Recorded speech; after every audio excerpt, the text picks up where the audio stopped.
Salut, bienvenue dans un nouvel épisode de YouTube versus la télé. Aujourd'hui, on va s'intéresser à l'évolution des deux, à toutes ces choses qui ont disparu au fil du temps pour le meilleur ou pour le pire. Si vous êtes un peu âgé et nostalgique, ça va vous rappeler des souvenirs. Et pour les autres, croyez-moi, vous allez découvrir des choses.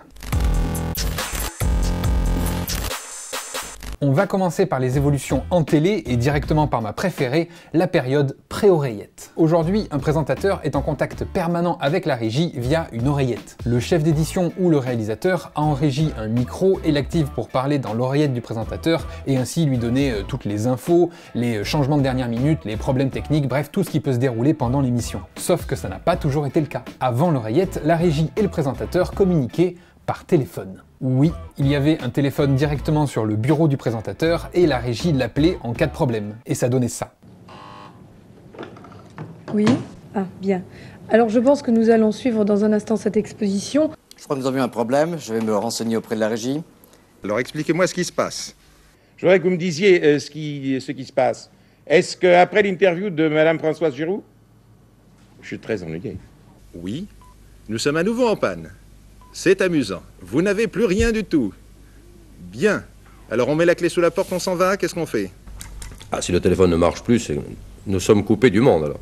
Aujourd'hui, évidemment, c'est bien plus simple et surtout bien plus discret. D'ailleurs, vous ne vous rendez même plus compte quand la régie parle à un présentateur, mais en réalité, c'est très souvent. On enchaîne avec les speakerines. Aujourd'hui, on connaît tous les bandes d'annonces sur les chaînes avec des voix off qui vous informent sur les programmes à venir. Bientôt sur TF1. Mais à une époque, c'était le rôle des speakerines. Souvent des femmes qui, à la façon d'une météo ou d'un journal télévisé, annonçaient les programmes qui allaient suivre sur la chaîne. Et attention, les speakerines étaient de véritables stars à l'époque. Parmi les plus célèbres, on peut citer Evelyne Leclerc, Denise Fabre, Olivier Mine, Evelyne Delia avant qu'elle fasse la météo, et tant d'autres qui ont commencé leur carrière à la télé par le métier de speakerine. Et d'ailleurs, ça donnait ça. Bonjour à tous, bonjour surtout à nos jeunes amis puisque nous sommes mercredi. En effet, à partir de 15h, Dorothée vous fera découvrir le pays où les habitants sont des chansons. Le programme de la soirée débutera aujourd'hui à 20h30 par les actualités télévisées. Nous vous proposons un film tourné en 1965 qui s'intitule Un dollar troué. Qui retrace la vie de Marie-Antoinette entre 1769 et jusqu'à sa mort. Bonsoir, je m'appelle Chantal Lobby, je viens d'Affaires 3 à Côte d'Azur. Et dans quelques instants, la suite du programme. Merci. Ce soir, Fantasie-Stück opus 88 de Schumann. Très bonne soirée à tous sur Affaires 3. Et début 90, les speakerines disparaissent de l'écran et sont remplacées par des voix off. On passe à la fin des programmes. Et oui, si aujourd'hui, quand on allume une chaîne de télé à n'importe quelle heure du jour et de la nuit, on tombe sur des films, des séries, bref tout un tas de programmes, ça n'a pas toujours été le cas. Depuis le début de la télévision, les programmes avaient une fin et les chaînes ne diffusaient rien la nuit. Chacun avait ses horaires, mais disons que de 1h du matin à 7h du matin, les téléspectateurs avaient droit à ça. La mire. Et d'ailleurs, ça servait aussi à régler l'image des téléviseurs. Et pour annoncer le début ou la fin des programmes, il y avait un petit générique spécifique pour chaque chaîne. Je vous ai fait un petit best-of, ça ressemblait à ça.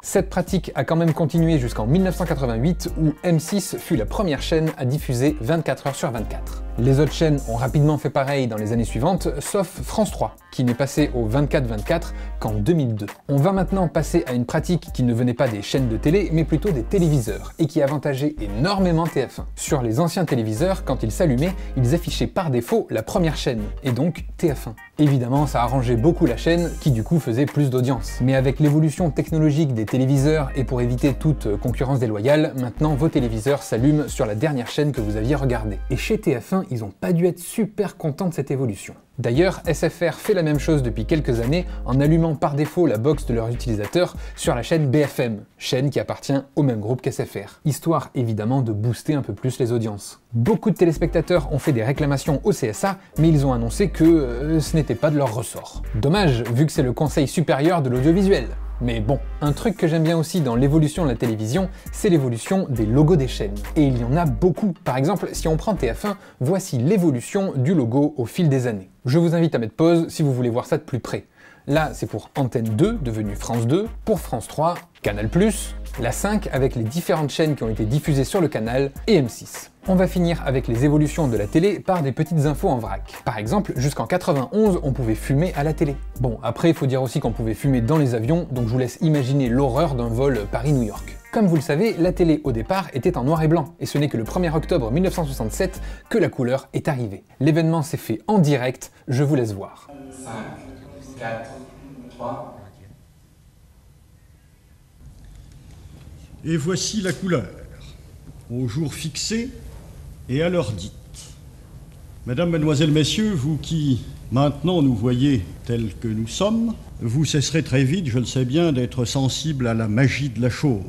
Le petit problème, c'est que pour voir la télé en couleur, il fallait une télé couleur. Et comme c'était très cher à l'époque, beaucoup ont gardé leur ancien poste de télé en noir et blanc. Donc pour certains, cette soirée ressemblait à ça. Et voici la couleur. Nope.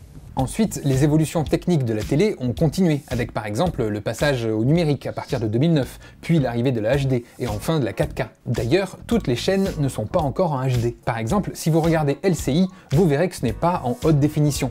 Et tout de suite, ça fait très bizarre et surtout très vieillot. D'ailleurs, une autre évolution aussi, c'est le nombre de chaînes, puisqu'évidemment, la télé n'est pas arrivée directement avec des dizaines, voire des centaines de chaînes. Et non, ça s'est fait au fil du temps, et au départ, il n'y en avait qu'une. L'ORTF, l'Office de radiodiffusion télévision française. Cette chaîne appartenait à l'État, et surtout, je vais pas vous en dire plus, parce qu'il est possible que sur cette chaîne arrive un nouveau concept en 10 épisodes qui raconte l'histoire des chaînes de télé en France, comment les groupes de télé se sont créés, et surtout, à qui appartient réellement la télé. Je vous tease, hein. Bon, ce sera pas pour tout de suite, mais j'espère que ça va vous plaire. Bon, maintenant qu'on a vu certaines évolutions de la télé en France, on va s'intéresser à YouTube. Parce que là aussi, même si l'histoire de YouTube est plus courte, il y a eu pas mal d'évolutions. Et d'ailleurs, commençons avec les logos, comme on l'a fait avec la télé. Parce que si le logo de YouTube aujourd'hui ressemble à ça, eh bien au départ, c'était celui-là. Pas une énorme différence, mais quand même. Et surtout, entre les deux, il y a eu tout ça. Et d'ailleurs, l'application YouTube sur téléphone, au départ, elle ressemblait à ça. Ah,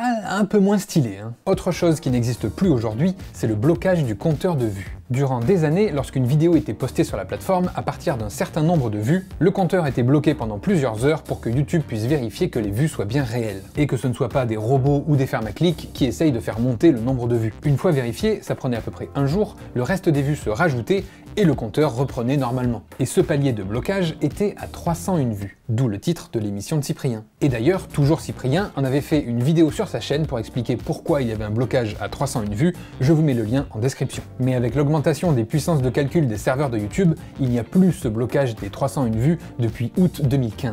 La vérification se fait maintenant en temps réel. Enfin, presque, puisqu'il existe une différence entre les vues affichées et les vues réelles. Surtout dans les premières heures, là où les vidéos font le plus de vues. Et parfois, une vidéo d'un gros youtubeur peut avoir en vue réelle le double des vues affichées pour vous. On enchaîne avec les vidéos 3D.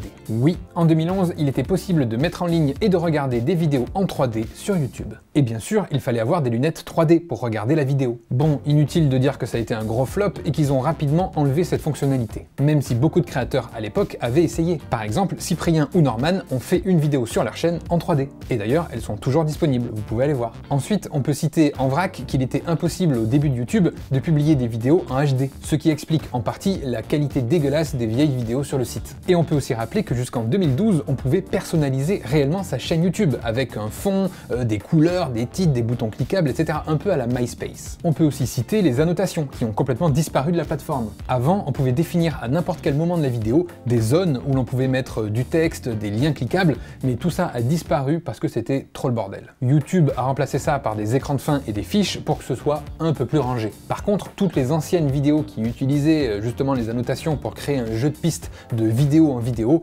eh ben, sont devenues inutilisables. Et enfin, on peut parler du compteur d'abonnés qui maintenant arrondit le nombre. Par exemple, sur la chaîne, sous cette vidéo, vous pouvez voir 224K abonnés, sauf que ce n'est pas le chiffre exact. Alors pour vous, ça change pas grand chose, mais pour les créateurs, on ne peut plus utiliser les sites qui permettaient d'afficher un compteur réel, en temps réel, du nombre d'abonnés. Ça ne marche plus. Sauf que c'était très utile pour voir en live les caps d'abonnés, genre le passage aux 100K ou aux 1 million d'abonnés. On regardait ça en live avec les abonnés qui se rajoutaient un par un, sauf que maintenant Maintenant, c'est plus possible. Alors évidemment, les créateurs peuvent voir leur nombre d'abonnés réels sur le Creator Studio, mais il faut refresh manuellement et on ne peut plus avoir le plaisir de voir monter ce nombre chiffre par chiffre jusqu'à ce qu'il atteigne un palier important. En résumé, que ce soit pour la télé ou YouTube, évidemment tout ça évolue et évidemment tout ça va continuer d'évoluer. Et finalement, c'est le plus souvent pour le mieux. Donc qu'on soit nostalgique ou pas, il faut se l'avouer, le changement, ça a souvent du bon. Voilà, c'est la fin de cette vidéo, j'espère qu'elle vous a plu. Si c'est le cas, n'hésitez pas à la liker, à la partager, abonnez-vous à la chaîne, c'est important. Et moi je vous dis rendez-vous dimanche prochain 10h pour une nouvelle vidéo. Salut!